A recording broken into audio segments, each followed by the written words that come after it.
नमस्कार दोस्तों, आपके अपने चैनल मैथ जियो चैनल पे आप सभी का स्वागत है।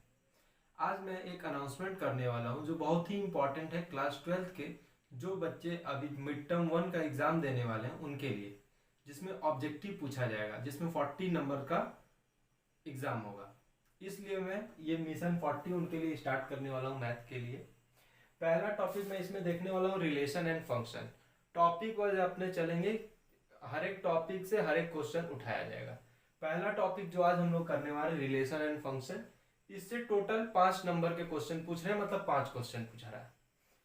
ये मैं कहाँ से बोल रहा हूँ, मैं सैंपल पेपर सीबीएसई का देखा हूँ और कुछ और बच्चों जिनका एग्जाम हुआ है अभी स्कूल में लेटेस्ट में, उनसे मैं देखा तो मुझे पता चल रहा है कि ये 5 टाइप के क्वेश्चन इससे पूछ रहे हैं। ठीक है, कॉन्सेप्ट क्या है? पहला कॉन्सेप्ट है टाइप ऑफ फंक्शन से पूछ रहे हैं। टाइप ऑफ फंक्शन में 2 टाइप के क्वेश्चन पूछ रहे हैं, अभी मैं कराऊंगा। रिलेशन से एक क्वेश्चन पूछा जा रहा है और इक्विवेलेंस रिलेशन पे 2 क्वेश्चन पूछे जा रहे हैं। तो बारी बारी इन सभी तीनों टॉपिक को अभी हम लोग देखते हैं।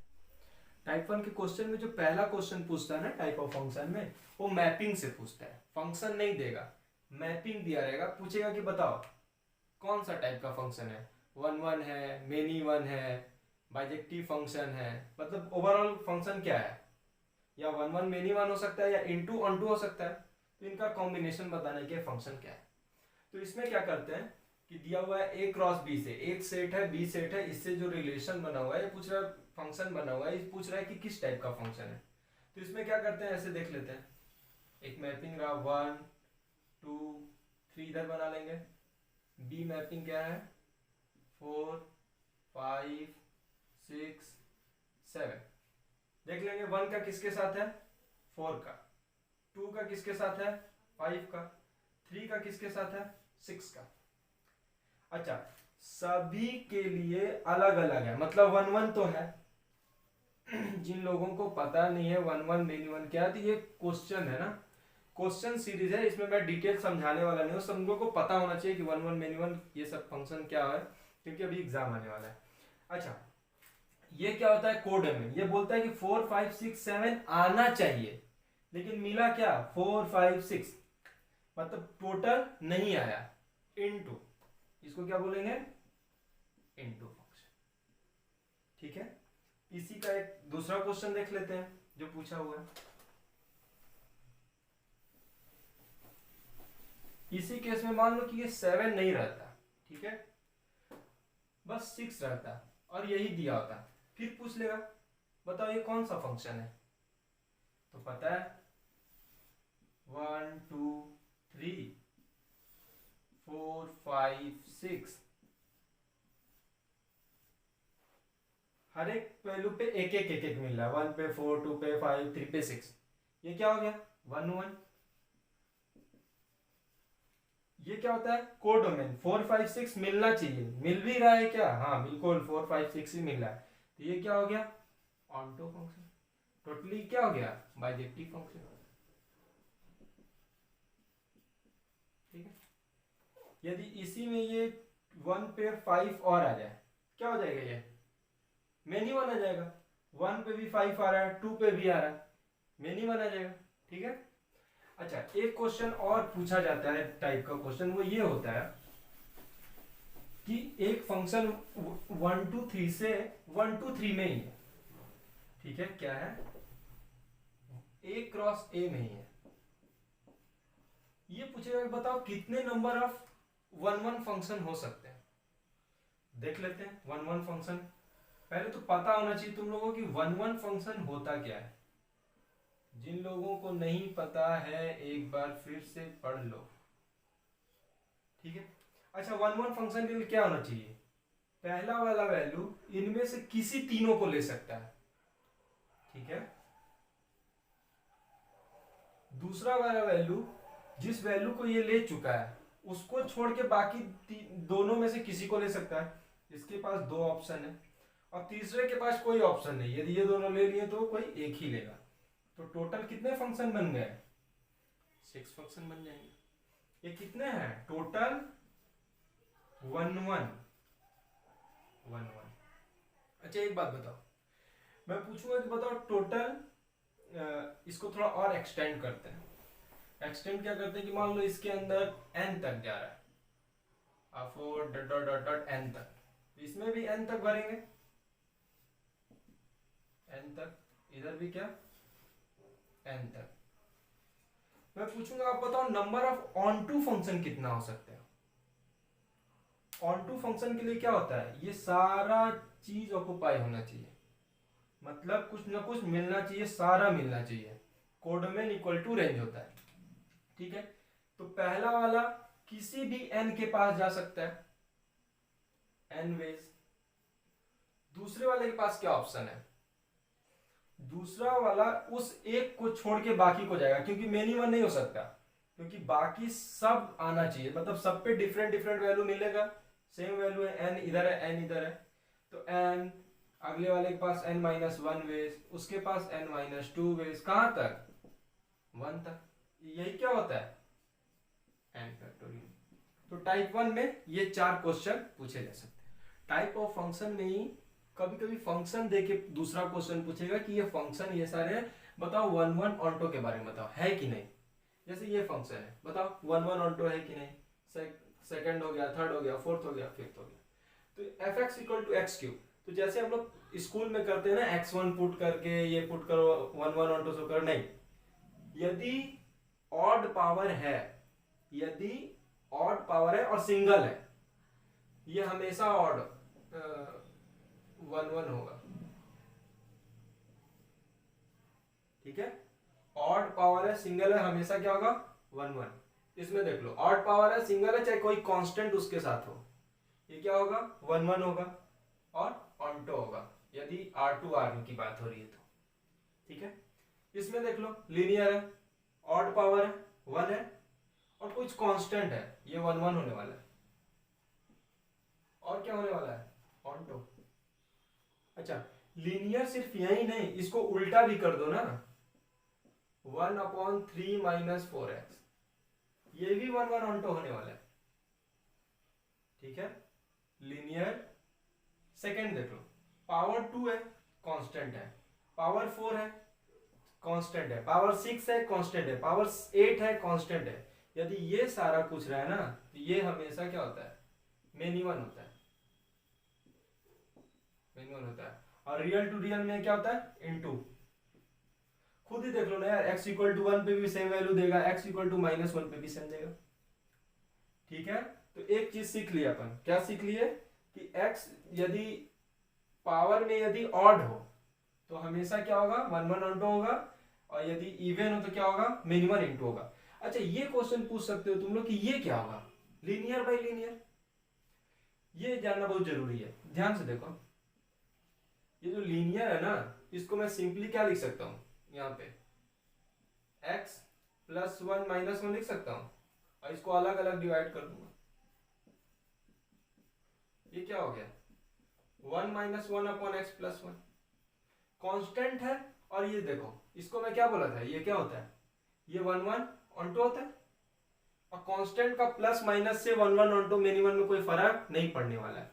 ये 1 1 ऑन्टो है और ये क्या है कांस्टेंट है, ये भी तो ओवरऑल क्या हो जाएगा 1 1 ऑन्टो। तो लीनियर बाय लीनियर भी R टू R में क्या होता है 1 1 ऑन्टो होता है। सबसे इंपॉर्टेंट ये लास्ट क्वेश्चन है, इस लास्ट क्वेश्चन को ध्यान से देखो, मॉड लगा हुआ है f x equal to x 1 plus x mod x. ये पूछेगा कि बताओ ये कौन सा फंक्शन है, और यहां पे देखो कोडेमन बोल रहा है कि -1 से 1 आना चाहिए, जो हम तो इसको देख लेते हैं। ये क्या होगा डिफाइन इस फंक्शन, ये रियली में दो फंक्शन को मिल के बना हुआ है।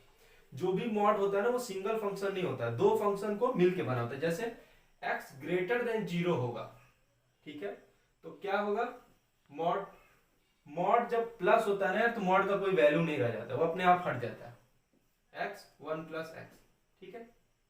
और x यदि लेस देन 0 होगा तो क्या होगा निगेटिव है, मॉड का क्या काम है पॉजिटिव करना, तो निगेटिव में पक्का क्या मल्टीप्लाई करना पड़ेगा माइनस, तो x upon 1 minus x.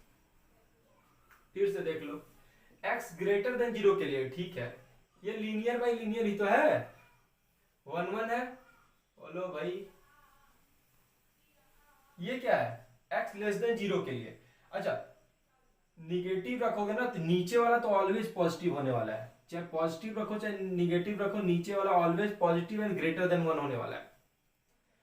x positive रखोगे तो ऊपर पॉजिटिव वाली वैल्यू आएंगी, निगेटिव मतलब दोनों आपस में इक्वल तो नहीं हो सकता, ये हमेशा पॉजिटिव वैल्यू देगा, ये हमेशा निगेटिव वैल्यू देगा, ठीक है। और ये अलग अलग 1 1 है, ये भी क्या है 1 1, ठीक है। इसका रेंज देखोगे तो क्या होगा, x upon 1 plus mod x, ये देखो यार 1 से हमेशा ज्यादा होने वाला है, ठीक है। जब इनफाइनाइट x रखोगे ना तब जाके ये 1 होगा। अभी limit x tending to infinite जिसको नहीं है उसमें बताऊंगा, यदि x इनफाइनाइट रहोगे तो ये क्या होगा, इनफाइनाइट पे जाके 1 होगा, और माइनस इनफाइनाइट पे क्या होगा, -1 होगा, ठीक है। तो रियली में हमें जो ये वैल्यू आ रही है वो मिल रही है, मतलब जो दिया हुआ है वो मिल रहा है, तो ये क्या हो गया 1 1 भी है और ऑन्टो भी है, ठीक है। नेक्स्ट टाइप देखते हैं, जो हर स्कूल में तीसरा नंबर क्वेश्चन पूछ रहा है और बहुत ही सिंपल है यार, रिलेशन का देख लो। ये रिलेशन कुछ दिया होगा, डिफाइन किया होगा और बी पे कुछ कंडीशन लगाया होगा, ठीक है। सैंपल पेपर में कुछ स्कूल का भी देखा था, तीसरा क्वेश्चन बहुत सिंपल पूछ रहा था। जैसे पहला क्वेश्चन देखते हैं, define as relation such that a b such that a equal to b -3, और बी पे कंडीशन क्या है 5 से ग्रेटर होना चाहिए। मैं कहता हूँ पहला कंडीशन दे दिया ना, बी 5 से ग्रेटर होना चाहिए, बी यहाँ पे है, ये तो ऐसे ही गलत हो गया, ये ऐसे ही गलत हो गया, बी ग्रेटर देन 5 है। फिर इन दोनों में से पुट करके देखो कौन सेटिस्फाई कर रहा है, 4 इक्वल टू 6 -3 नहीं, इसको पुट करके देखो 4 इक्वल टू 7 -3 सही है, डी ऑप्शन सिंपल है। क्या किया, पहले कंडीशन जो दिया उसी से काट लो, बी ग्रेटर देन 5 है तो हटाओ ना, 2 ऑप्शन बचे, इनमें से सेटिस्फाई कर दो, ठीक है। सेकंड क्वेश्चन भी देख लो, a equal to b -3 relation define है, b ग्रेटर देन 6 दिया हुआ है, हटाओ इसको, अब नहीं हटा सकते, ठीक है। अब वैल्यू क्या करते हैं, पुट करते हैं, ये सेटिस्फाई कर रहा है नहीं, ये सेटिस्फाई कर रहा है, अगला वाला 8 इक्वल टू 9, आंसर है सी। एकदम सिंपल क्वेश्चन है। नेक्स्ट पे आते हैं, टाइप 4 का क्वेश्चन देखते हैं ना। टाइप 4 का जो क्वेश्चन होता है ना वो इक्विवेलेंस रिलेशन पे रहेगा, और मुझे लगता है कि जहां तक बोर्ड की बात है सबसे कठिन बच्चों के लिए जो होने वाला है यही होने वाला है, इक्विवेलेंस रिलेशन। पहला क्वेश्चन देखते हैं, define a x such that ये आर ये है, ये दिया है कि modulus 1 - b is a multiple of 4 then equivalence class containing 1 is. अब जिसको इक्विवेलेंस क्लास पता नहीं है वो पता करो। इक्विवेलेंस क्लास क्या होता है कि ऐसा सारा फाइंड करो जिसमें एक जगह 1 तो इन्वॉल्व हो, इसका जो भी है उसमें क्या हो, एक इन्वॉल्व हो, कौन हो 1। तो बताओ एक 1 हो, दूसरा उसके साथ क्या ले सकते हो, 1 के साथ 9 ले सकते हो, 1 के साथ 5 ले सकते हो, और कुछ जो कि 12 के साथ डिविजिबल हो, और कुछ तो नहीं ले सकते। अच्छा, अब ये बोलता है ना इसका इक्विवेलेंस क्लास कंटेनिंग 1, इसका मतलब कि 1 के साथ साथ क्या क्या जितने नंबर आते हैं ना उसको लिख दो। टोटल क्या हो गया, एक 1 लिखो, 5 लिखो, 9 लिखो, बस यही आंसर है। क्या करना है इक्विवेलेंस क्लास में कि 1 के साथ क्या क्या दो और नंबर आ रहा है, तो 5 आ रहा है, 9 आ रहा है, इसको लिख दो, आंसर हो गया अपना। क्वेश्चन नंबर 2 पढ़ो। इस पार्ट में सबसे इंपॉर्टेंट है कि इक्विवेलेंस का तुमको डेफिनेशन एकदम पता होना चाहिए, तीनों क्या होते हैं, रिफ्लेक्सिव, सिमेट्रिक, ट्रांजिटिव, ठीक है। और इक्विवेलेंस क्लास के बारे में थोड़ा पता होना चाहिए। इसमें मैं ज्यादा समझा नहीं रहा, सिर्फ क्वेश्चंस के लिए क्या हूं, आशा करता हूं कि तुम लोग कर लियोगे। क्वेश्चन नंबर 2 में देखो, ये दिया हुआ है और बोल रहा है कि इक्विवेलेंस रिलेशन होना चाहिए, उसके लिए क्या हटना चाहिए। तो इक्विवेलेंस के लिए पहला क्या होना चाहिए, रिफ्लेक्सिव, ठीक है। दूसरा सिमेट्री, ट्रांजिटिव, तीनों होगा तो क्या होंगे, ये इक्विवेलेंस होंगे। एक बात बताओ, पहला रिफ्लेक्सिव चलो है 1 1 2 2 3 3 है, दूसरा सिमेट्री 1, 2 2, 1 कहाँ है, मतलब ये बंदा क्या कर रहा है, प्रॉब्लम क्रिएट कर रहा है, इसी को हटाना है, ठीक है। तो इसमें 1, 2 को हटा 1, 2 को हटा देंगे तो इक्विवेलेंस रिलेशन बन जाएगा। क्वेश्चन नंबर 3 और 4 देखते हैं ना। 3 में देखो क्या डिफाइन है, T1 T2। T1 T2 में क्या है कि T1 जो है वो सिमिलर टू T2 होना चाहिए, मतलब ट्राइंगल 1 जो है वो सिमिलर टू ट्राइंगल 2 होना चाहिए, ऐसा डेफिनेशन है रिलेशन का। तो इसमें पूछ रहा है कि इसमें से कौन से ट्राइंगल रिलेशन होता है। सिंपल है कि सिमिलर होने के लिए क्या होना चाहिए, साइड रेशियो सेम होना चाहिए। देखो T1 T3 का देखो 1/2 1/2 1/2, तो पक्का पता चल गया कि कौन कौन से सिमिलर है, T1 T3। सिंपल था। ऐसा क्वेश्चन एकदम इजी आएगा तो एकदम आराम से कर सकते हो। क्वेश्चन नंबर 4 देखो। क्वेश्चन नंबर 4 से थोड़ा सावधान रहना पड़ेगा, ठीक है, क्योंकि इसमें कुछ कंडीशन देगा कि रिफ्लेक्सिव हो, सिमेट्रिक हो, ट्रांजिटिव ना हो। कभी कभी दे देगा रिफ्लेक्सिव हो, ट्रांजिटिव हो, सिमेट्रिक ना हो। और हमेशा 1 2 3 मैं जहां तक पेपर में देख रहा हूँ यही पूछ रहा है, और कुछ कंडीशन दिया होगा। तो देखो ऐसे क्वेश्चन को कैसे बोलेंगे। पहला बोल रहा है कि number of relation containing 1 2 and 1 3 which are reflexive.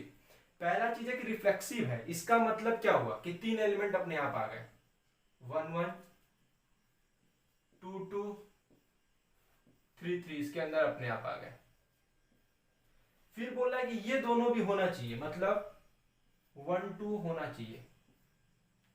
यहां देखो बोल रहा है कि सिमेट्रिक भी होना चाहिए, तो 1 2 है तो पक्का 2 1 भी होगा। बोलो 2 1 भी हो गया। ये दिया नहीं था, ये हम लोग डेफिनेशन से लिखे हुए हैं, ठीक है। अच्छा 1 3 भी है, तो और क्या अपने आप से आ गया डेफिनेशन से, 3 1 भी आ गया। बचा क्या, 2 बच गया, 2 3 बच गया है, 3 2 बच गया है, ठीक है। देखते हैं, ध्यान से देखो। पहले ये चीज जो स्मॉलेस्ट हमको मिल रहा है ये मिल रहा है, क्या ये ट्रांजिटिव है या नहीं, तो ध्यान से देखते हैं। ये ध्यान से देखो कि 3 1 है, 1 2 है, तो पक्का 3 2 होना चाहिए था। तो 3 2 नहीं है, मतलब ट्रांजिटिव तो नहीं है। एक फंक्शन मिल गया, पहला फंक्शन मिल गया कि जो ये ट्रांजिटिव नहीं है। दूसरा फंक्शन के लिए क्या होगा, अलग से पुट करना होगा, एक एक्स्ट्रा एलिमेंट ऐड करना होगा। क्या ऐड कर दिए, मान लो ऐड कर दिए 2 3, लेकिन क्योंकि डेफिनेशन है कि 2 3 होगा तो पक्का 3 2 भी होना चाहिए। और जब इसको ध्यान से देखेंगे ना तो ओवरऑल क्या हो जाएगा, ट्रांजिटिव हो जाएगा। लेकिन यहाँ क्या दिया, ट्रांजिटिव नहीं होना चाहिए, तो सिर्फ और सिर्फ एक ही रिलेशन बनेगा। इसका आंसर क्या है, 1। 2 क्वेश्चन और देख लेते हैं इक्विवेलेंस रिलेशन में। ये देखो ए दिया है number of equivalence relation containing 1 2। पहली बात कि इक्विवेलेंस रिलेशन दे दिया, इसका मतलब क्या समझे, रिफ्लेक्सिव होगा, सिमेट्रिक होगा, ट्रांजिटिव होगा। इसका मतलब ये समझिए, तो जैसे ही इक्विवेलेंस लिखा तो पहले तो रिफ्लेक्सिव, रिफ्लेक्सिव मतलब क्या होता है, 1 1 हो गया, 2 2 हो गया, 3 3 हो गया। बोलो, अब बोल रहा है कि 1 2 होना चाहिए। लो भाई 1 2 हो गया, तो क्योंकि ये सिमेट्रिक है तो 2 1 भी होगा। बोलो, और ये क्या ट्रांजिटिव भी है, तो 3 बच गए। वो कौन कौन से, 4 बच गए, 1 2 3 4 5 यूज हुए, 4 और बच गए। वो क्या बचे हैं, 1 3 बच गया, 3 1 बच गया, 2 3 बच गया, और 3 2 बच गया। ये 4 बचे हुए हैं, ठीक है। तो पहला रिलेशन जो मिल गया यही मिल गया। देखो ध्यान से, ये रिफ्लेक्सिव है, सिमेट्रिक है, ट्रांजिटिव है, तो पहला रिलेशन तो मिल गया। इन 4 में से कोई एक ऐड कर दो, देखते हैं दूसरा रिलेशन क्या मिलता है।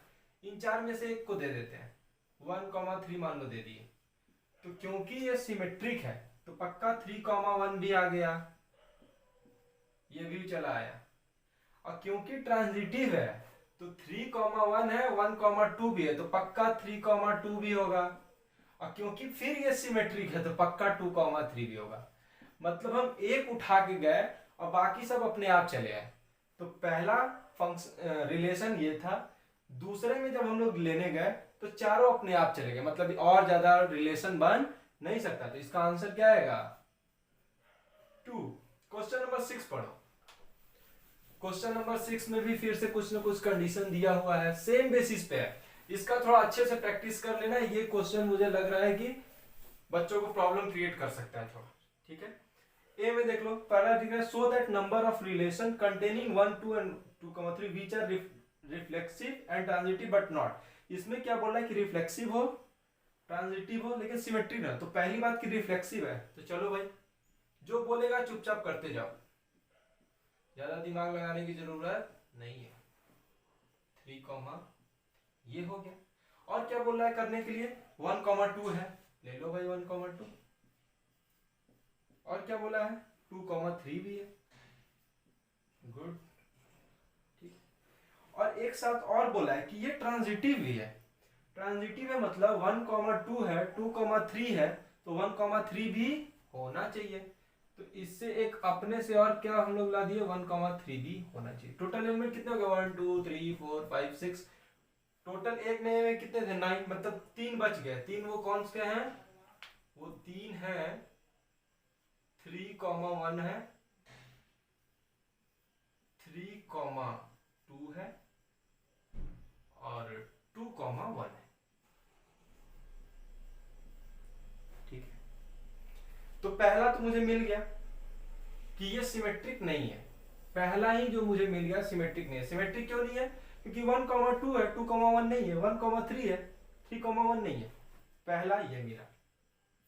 दूसरा मुझे कब मिलेगा, जब इसको मैं मिला दूंगा, देख लो, ठीक है। 3,1 मिला दो, 3,1 मिला तो इसका तो मिल गया कि 3,1 का 3,1, लेकिन 1,2 का 2,1 नहीं है। तो इसको जैसे ही इंट करेंगे तो दूसरा मिल जाएगा मुझे रिलेशन, जो कि सिमेट्रिक नहीं है। 3,2 करेंगे तो 3,2 करेंगे तो 2,3 का तो मिल गया, लेकिन अभी भी 2,1 नहीं है। सिंगल सिंगल कर रहे हैं, जब इसको कर रहे हैं तो बाकी दोनों को रहने दे रहे हैं।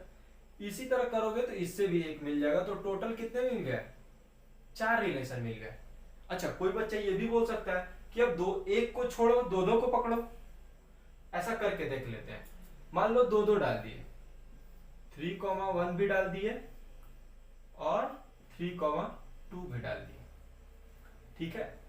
क्योंकि 3,1 डाले हो और 3,2 डाले हो। अब लेकिन पहले से बोला हुआ है कि ये ट्रांजिटिव भी है ना, तो देखते हैं किसमें 1,3 है, ये तो हो जाएगा 2,3 है, 3,1 है, तो पक्का भी 2,1 होना चाहिए। तो मतलब कि जिसको हम लोग छोड़े थे वो अपने आप से इसके अंदर क्या हो गया, आ गया। तो ये ओवरऑल क्या हो गया, सिमेट्रिक भी हो गया। हम लोग चाहते थे कि सिमेट्रिक ना बोले, क्योंकि 2 ही डाल रहे थे, लेकिन क्योंकि ये ट्रांजिटिव है, तीसरा अपने आप अंदर चला जा रहा था। मतलब कि 2 को एक साथ नहीं हो पाएगा और 3 को तो हो ही नहीं पाएगा, क्योंकि सिमेट्रिक हो जाएगा, ठीक है। तो ओवरऑल कितने मिले, एक सिंपल, एक इससे, एक इससे, एक इससे, टोटल 4 मिलेंगे। Thank you. जिनको जिनको कोई भी प्रॉब्लम हो, ये सीरीज हमारी आगे आते रहेगी, मिशन 40। ये 5 नंबर का था, तो 5 टाइप के क्वेश्चन में देखा कि किस तरह के 5 टाइप के क्वेश्चन है। अपने सारे दोस्तों को क्लास 12 के लाइक करें, सब्सक्राइब करें, शेयर करें। Thank you.